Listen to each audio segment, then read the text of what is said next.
Hello, welcome to my podcast. I want to talk about a couple of emotions that we have that we don't talk about because we just carry them around.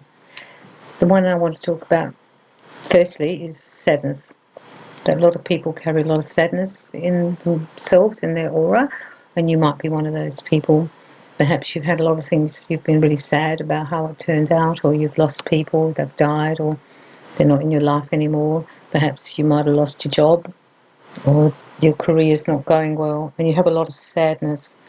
Sadness is different to depression, and definitely different to clinical depression. And I'm talking about it energetically, not like a doctor, because I'm not a doctor. But I wanted to talk about this because I think you can think you're actually depressed when you actually have a lot of sadness. And they're a little bit different. Depression can exhibit sadness, of course it can. But I'm just talking about looking at sadness in your aura. Where I found it the most was around the heart, which is pretty understandable when in the emotional layer. And it's a feeling of lowness. Sadness is a low feeling, and it's also very underneath feeling. You can go to the party and laugh and have jokes and have a few drinks, but you'll still be carrying the sadness. Sometimes you can see it in people's faces. Often see it in around their eyes. For example, if they've had a lot of trauma or abuse, especially when they were young, they sort of carry it in their eyes. You can see it in their eyes. They might not be in a sad place now. Maybe they are happily married and have got a great job, but they still have the sadness. And I want you to start thinking about what you've been sad about and then try to let it go. When you let it go, it'll be around the heart and the heart chakra. That's where we carry it. And that's where that sort of heaviness is. And I feel that people who land up with problems around the heart and around the breast area and the chest, the lungs, that's the sadness that they're carrying from an emotional point of view.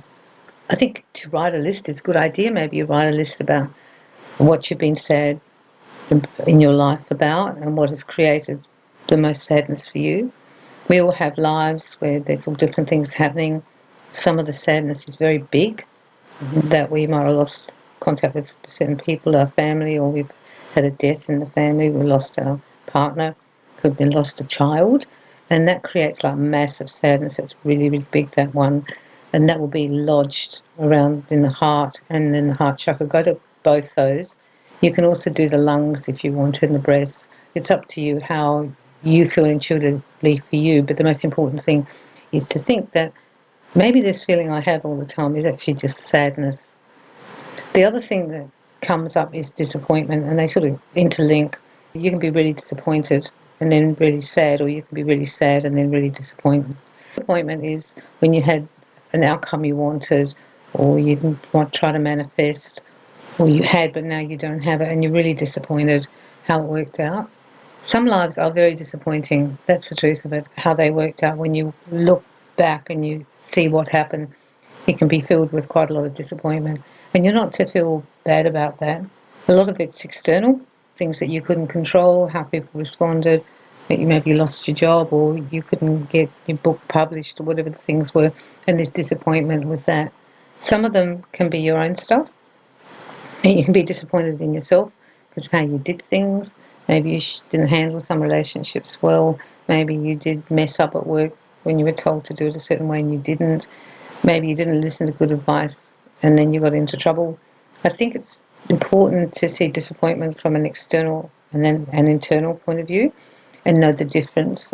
And there again, I would like write my list of what's been really disappointing, and you can give them a priority, which is the highest disappointment, the most disappointment you've had, and then you can write a list which is the list of the internal disappointments you've had. So do the external one and then do the internal one.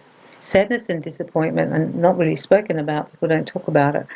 They talk about depression a lot, anxiety and fear, but sadness and disappointment is a very low vibration to have in your aura as well, because it sort of sits heavy, and you can actually feel that heaviness around the chest particularly. You can also have it on the crown. I think you can have it there, and of course, obviously, in the layers.